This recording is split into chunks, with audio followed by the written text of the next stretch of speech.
Okay, right now in my class, my students are working on graphing linear equations using their intercepts. So intercepts being where we have points or solutions that either fall on the x-axis or on the y-axis.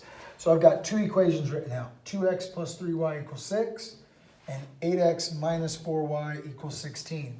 Both of these are represented in what's called standard form, which is different than slope-intercept form. You probably started off by being taught how to graph out a slope-intercept, and now you're moving into standard form. The way to do this is just use your zeros. So you're going to plug a 0 in for x. That's going to give you your coordinate right here that looks like this, 0 something. And then you're going to plug a 0 in for y. That's going to give you your coordinate here. That's going to have a 0 in place of the y. So here we got a 0 in place of the x. Here we've got a 0 in place of the y. And once you have those 2 points, you just plot them on a coordinate grid, and then you connect them, and you've got your line created. So you can plug a 0 in, but we all know that when you put a 0 here, 2 times 0 is just going to turn into 0. So I like to just cover it up and then solve the one-step equation. So if I were to cover up the 0, 2x just becomes a 0, 2 times 0. Cover it up, divide by 3, and you get y equals 2. So when x is a 0, y is a 2. So now you have your first point. Then you do the exact opposite. You put the 0 in place of the y. 3 times 0 is just going to make a 0. So it basically just causes it to disappear. And you'd be left with 2x equals 6. And you divide by 2, and you're left with a 3. So when you go to graph this, now all you need to do is just make a x and a y axis.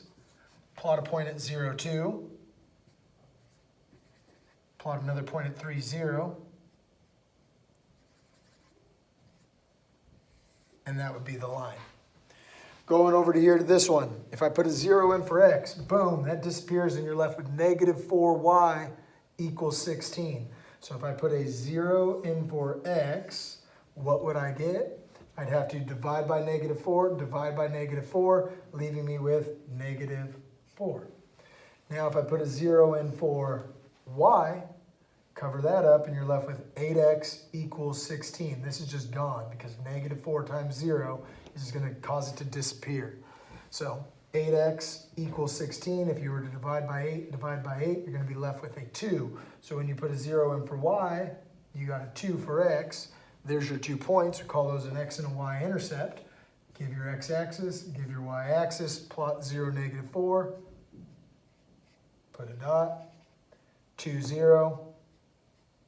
Put a dot, and that right there would be your line. Graphing from standard form using your zeros. Now, if you're not a big fan of this strategy, you can always take 2x plus 3y equals 6 and convert it into y equals mx plus b. Minus 2x cancels, minus 2x, negative 2x plus 6 equals 3y, divide by 3, divide by 3, divide by 3, and you're left with y equals negative 2/3 x. 6 divided by 3 gives me a 2, and that would be your equation in slope-intercept form. Let's see if this matches up with what we should have got over here. We've got a y-intercept at 2. Hey, we're good. And then we should be dropping 2, running 3. Down 2, over 3, there's our other dot. So either route you go, whether you're using your zeros or converting into slope-intercept form, either route will get you to the correct line. Study hard and good luck on your upcoming test.